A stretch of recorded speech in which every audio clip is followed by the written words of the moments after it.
Nanti kata Allah, kalian akan menempuh jalan yang aqabah. Aqabah itu jalan yang mendaki kemudian berliku.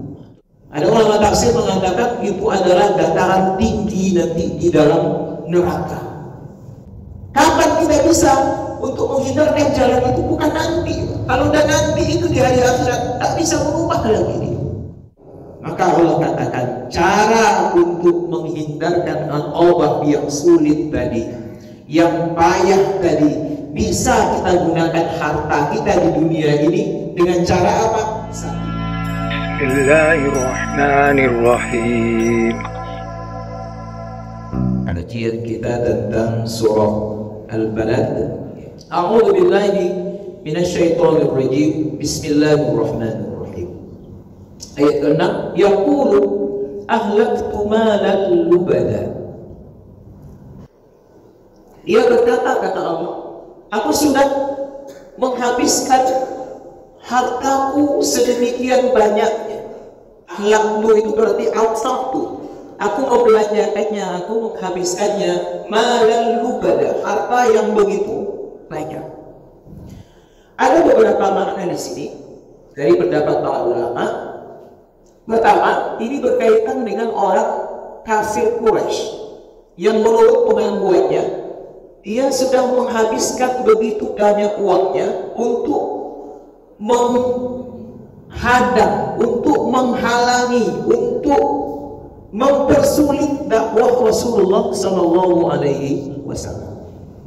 Itu yang pertama. Jadi dia belanjakan hartanya untuk sesuatu yang menghalangi dakwah Islam, mencelakakan Rasulullah, ya, memfitnah Islam. Hartanya banyak dihabiskan di situ.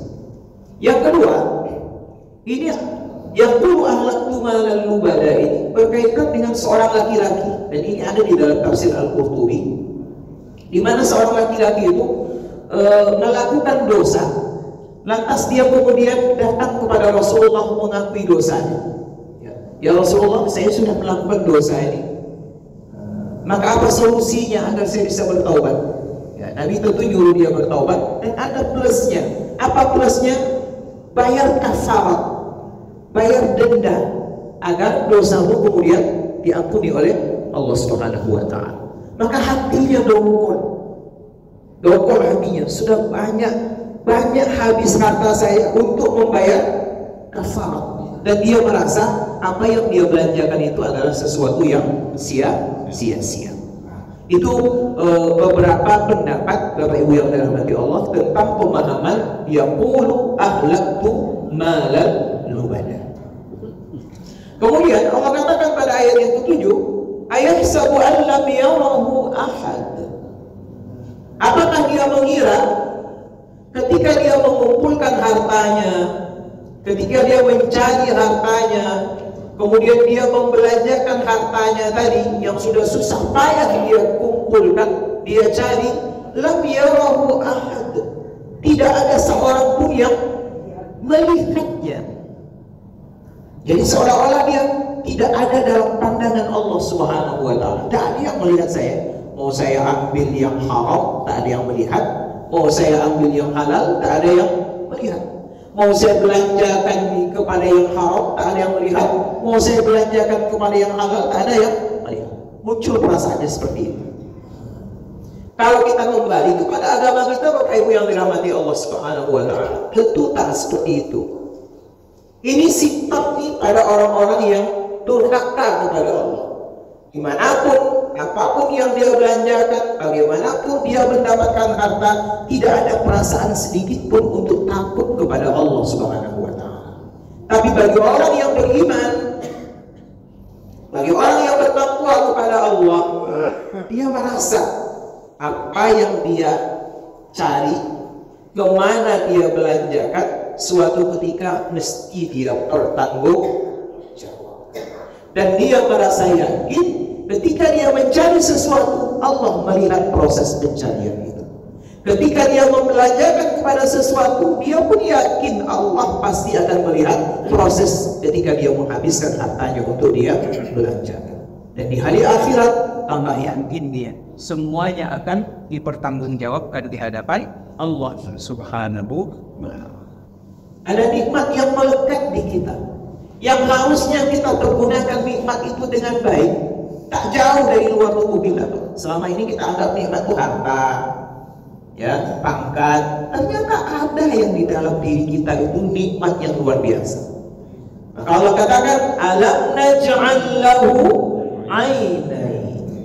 Bukankah kami, kata Allah, sudah memberikan untuk kalian, untuk setiap manusia, ainun, satu, ainain, rok'atun, satu, rok'atain, dua. Jadi kalau ada satu benda ditambah dengan ya, nun, ya, kemudian sebelumnya ada huruf berharokat fathah, ya, rok'atun, rok'atain, sajdatun, sajdatain, berarti itu dua.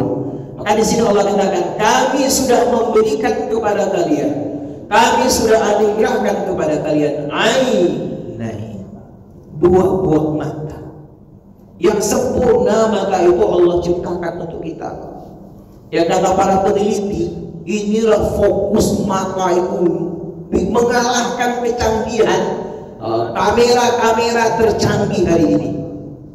Itulah mata kita itu, Pak. Kalau kita bangun tidur itu tidak perlu diatur lagi mata itu, langsung dia bisa melihat. Mata kita ini otomatis bisa membedakan mana Pak Irfan, mana Pak Indra. Ya kan? Karena sudah usul. Otomatis ini, Pak. Buat biasa ini. Ya kan? Mana istri kita? Mana istri? Mana suami ibu? Mana? Bisa dibedakan langsung. Nah ini. Maka gunakan mata dengan baik, kata Allah. Dan salah satu orang yang akan menyesal di hari akhirat, yang termasuk orang-orang yang lari, kata Allah, adalah lahum a'yunun la yubsiruna biha. Jamak daripada ainun itu kalau duanya ainain, kalau lebih daripada dua a'yun. Mereka punya mata, la yubsiruna biha, tapi mata tak digunakan untuk tak pernah diambil pelajaran, Pak, lihat sesuatu. Orang miskin, ya, bencana alam, pelajaran di depan matanya, tak pernah dia jadikan sebagai pelajaran. Tak tertangkap oleh matanya. Jadi matanya hanya sekedar melihat itu saja, tak pernah menjadikan apa yang dilihat itu sebagai sebuah pelajaran. Kalau ingatkan kita, gunakan mata kalian itu untuk membaca Al-Quran. Silakan gunakan. Baca Quran dengan mata itu, baca buku dengan mata itu, baca alam dengan mata itu. Iqra itu kan tidak hanya kaitan dengan membaca saja, tapi juga dengan mata. Cuma yang kita mau baca kalau tak ada. Alam naj'al lahu ain. Ini satu nikmat yang luar biasa. Yang ada sebagian orang yang kadang-kadang Allah tak berikan nikmat itu.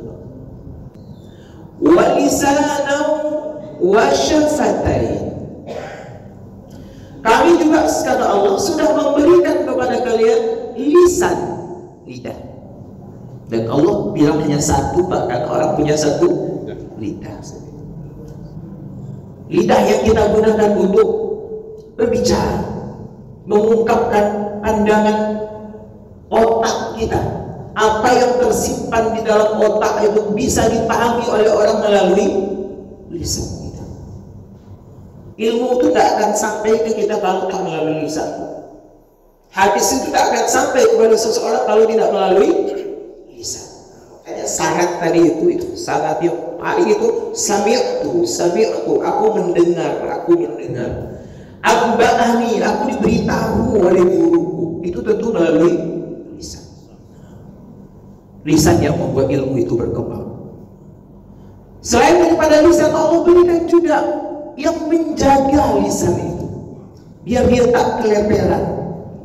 Apa yang menjaganya, yang membatasinya, itulah yang disebut dengan wasyafatain,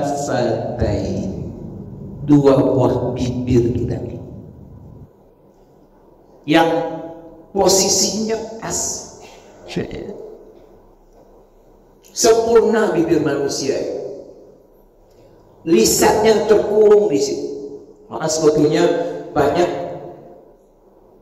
alat yang digunakan oleh Allah untuk menjaga lisan kita tuh.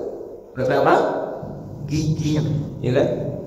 Sesudah gigi dikasih bibir lagi. Itu agar apa? Agar dia terjaga, tidak sembarangan ngomong.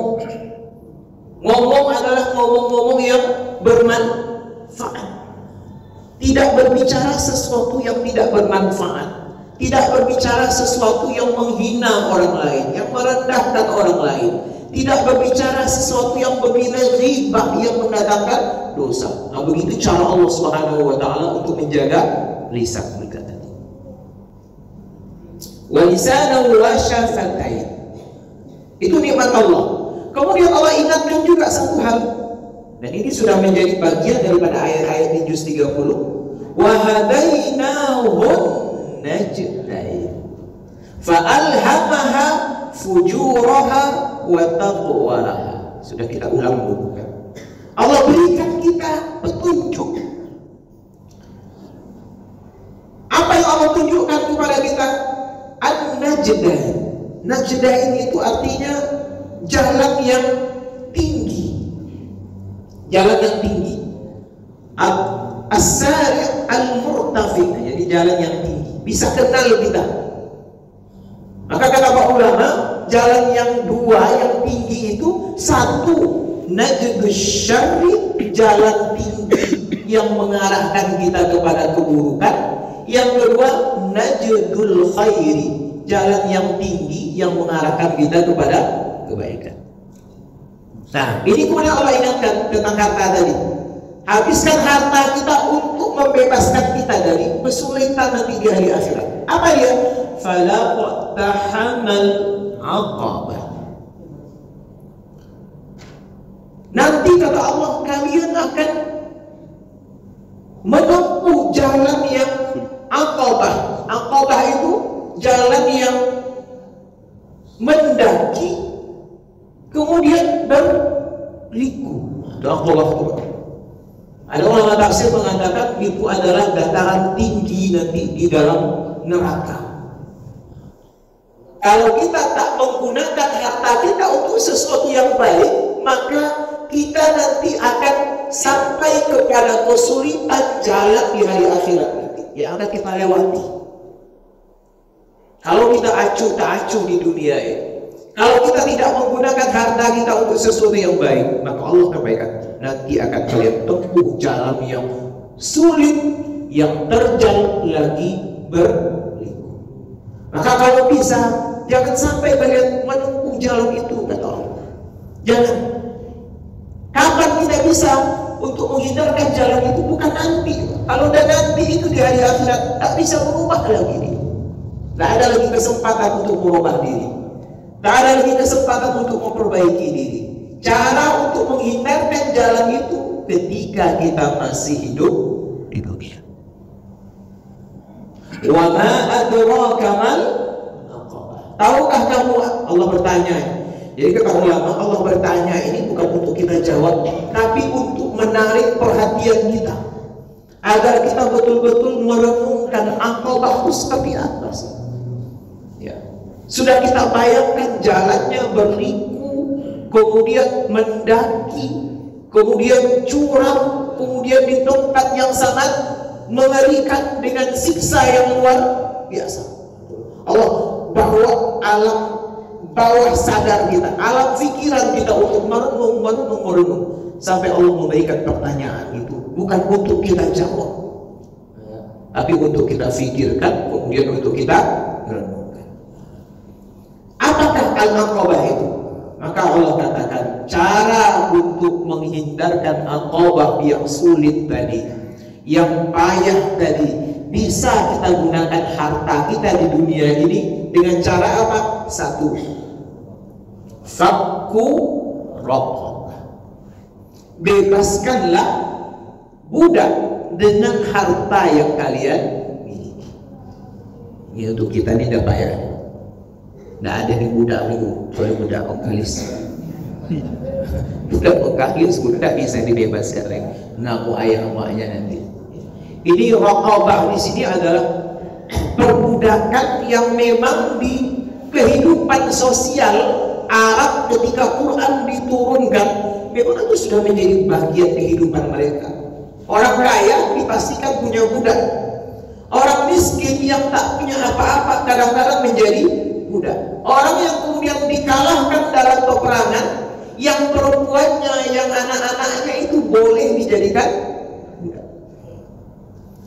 Kenal orang dengan Arab itu setiap bulan mereka berperang. Maka siapa yang kalah, ambillah sebagai budak.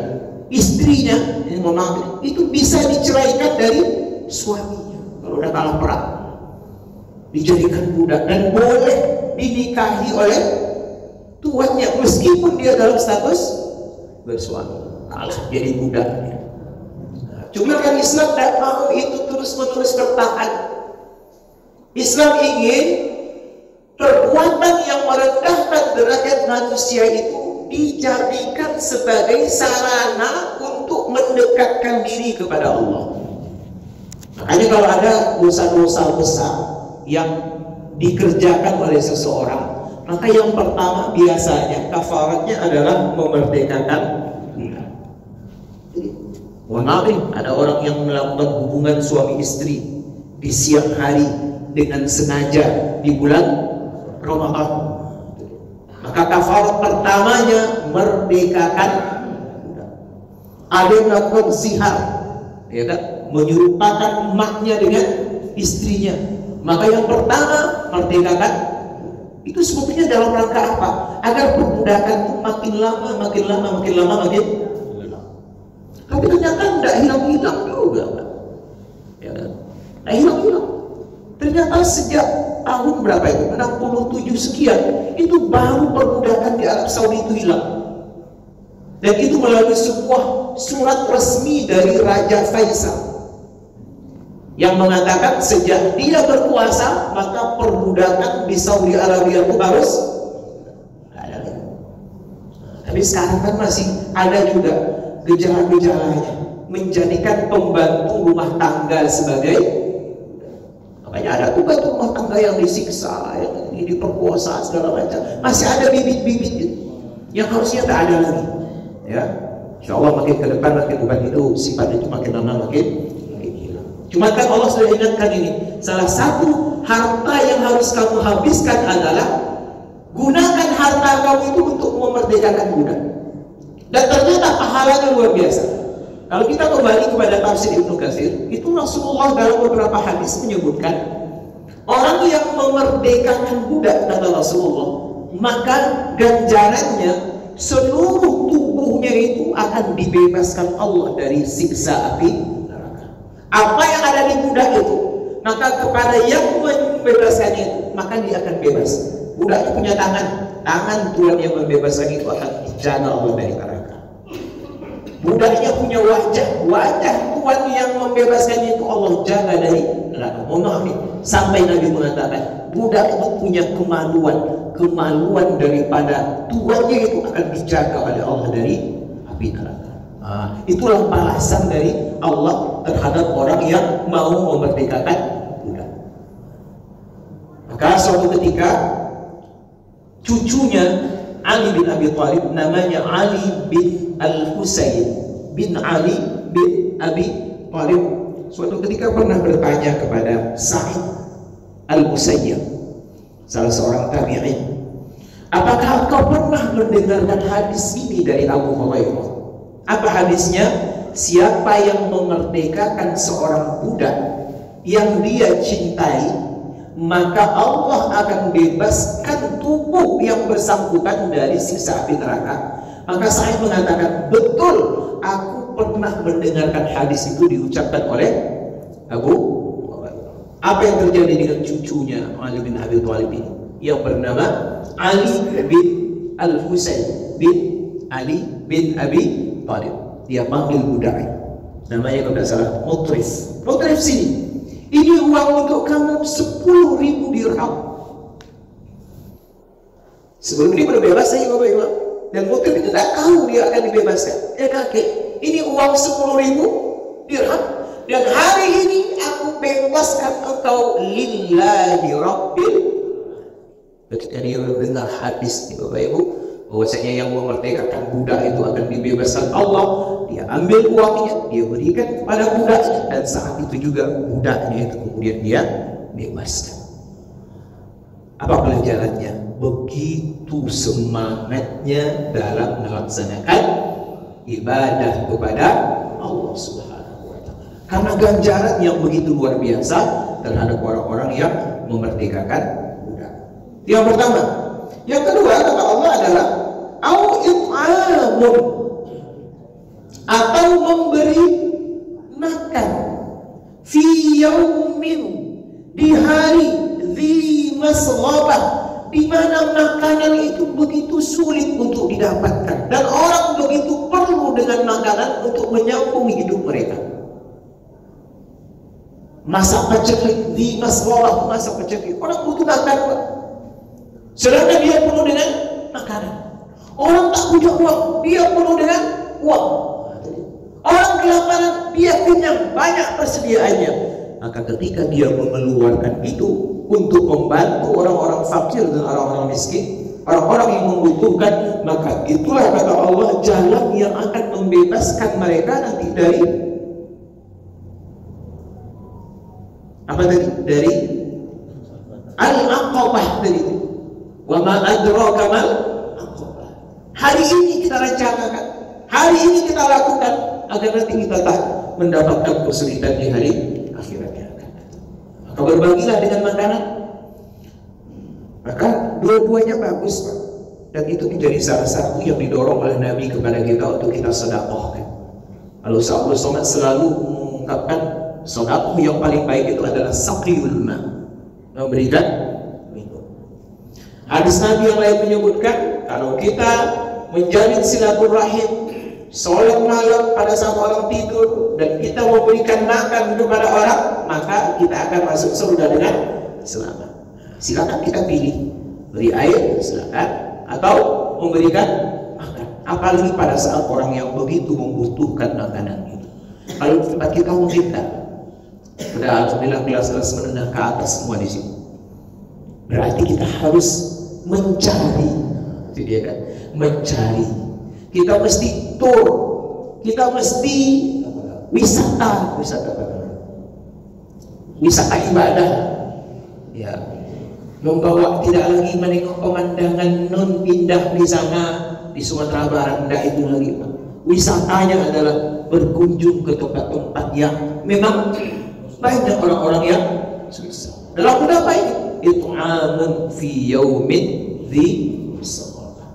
Siapa yang kita berikan makan kata Allah? Ini dia. Siapa yang kita bantu itu yang betul-betul membutuhkan di masa-masa sulit?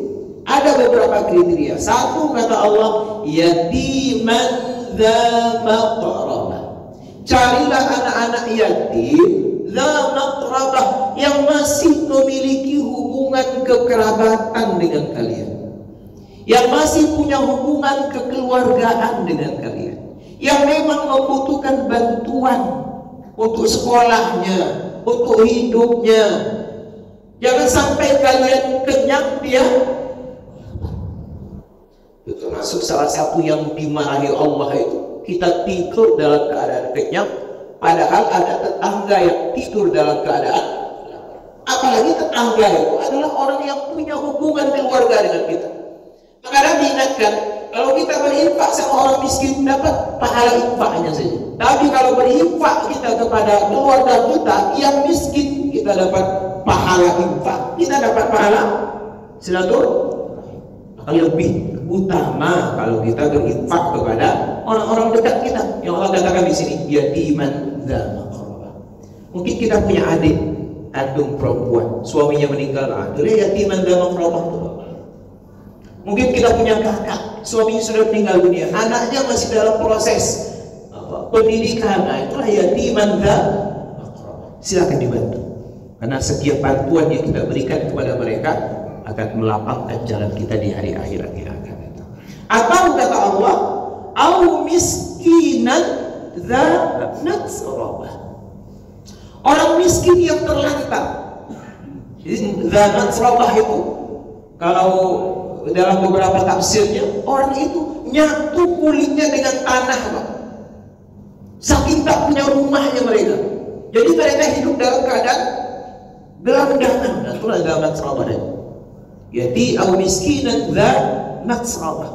Nyentuh langsung kulit mereka dengan tanah. Karena saking miskinnya mereka, tak ada lagi kain pembalut tubuh mereka yang memisahkan mereka dengan tanah. Tidur mereka mungkin di emperan toko. Siapa Pak? Tsumma kana minal ladzina amanu. Tapi syaratnya Allah bilang, orang itu mesti beriman baru bebas dia, Pak. Kalau tidak beriman tidak ada gunanya. Tsumma kana minal ladzina amanu. Setiap yang kita kerjakan itu, kalau ingin diterima oleh Allah, mesti beriman. Harus beriman dulu. Sebab kalau tak beriman, sia-sialah amal ibadah kita. Makanya dalam beberapa ayat, man amila shalihan min dzakarin aw untha wa huwa mu'min. Siapa yang beramal saleh laki-laki dan perempuan dengan syarat dia beriman. Ini Allah mengatakan, "Tsumma kana minal ladzina amanu." Yang akan beramal itu, yang akan berinfak itu, yang harus membebaskan budak itu, kalau ingin tak menjadi orang susah di hari akhirat besok, mesti harus memenuhi syarat utama. Syarat utamanya adalah minal ladzina amanu, sebagai orang-orang yang yakin beriman kepada Allah Subhanahu wa taala. Wa tawasau bis sabri, mereka saling bertawasau, tausiah, berwasiat, menasihati bis sabri, dengan sabar. Wa tawasau bil marhamah, saling berwasiat dalam keadaan kasih sayang. Tak boleh marah-marah, tak boleh ngecek-ngecek, tak boleh neraka-neraka, berimbanglah. Maka kita harus saling sayang menyayangi. Yarhamu man fil ardi, sayangi yang di bumi, kata Rasulullah, yarhamukum man fis sama. Maka yang di langit pun akan menyayangi kamu. Ulaika ashabul maimanah, orang yang demikian kata Allah, itulah orang yang termasuk golongan kanan. Walladzina kafaru bi ayatina, sedangkan yang kafir dengan ayat-ayat kami, tak percaya dia, mengingkari dia, hum ashabul masyamah, mereka adalah kelompok kiri. Jadi kelompok kanan, kelompok yang dicintai Allah, yang kafir kepada Allah, termasuk kelompok yang kiri. Apa yang Allah berikan untuk kelompok kiri ini? Alaihim narum muqsadah. Mereka akan dimasukkan ke dalam neraka, yang neraka itu ditutup bagian atasnya. Tak ada kesempatan untuk keluar. Kayak pancing itu, tutup atasnya, direbus dia, tak bisa kemana-mana. Ada ayat lain juga. Now muqsadah, ya, dan satu ayat lagi yang bisa menyanyi. Bahwasanya neraka itu akan ditutup bagi orang-orang kafir, sehingga tidak akan ada kesempatan lagi untuk keluar, dan mereka akan merasakan azab itu khalidina fiha abada. Demikianlah Bapak Ibu yang dirahmati Allah, beberapa hal yang berkaitan dengan surah Al-Balad ini, yang kesimpulannya menyuruh kita untuk mempersiapkan diri sebaik-baiknya hari ini, agar di hari akhirat yang akan datang kita tidak menemukan berbagai macam kesulitan. Yang kita temukan adalah kenikmatan, ujian dan ridho dari Allah Subhanahu wa taala. Adanallahu wa iyyakum ajma'in, wabillahi taufiq wal hidayah. Assalamualaikum warahmatullahi wabarakatuh.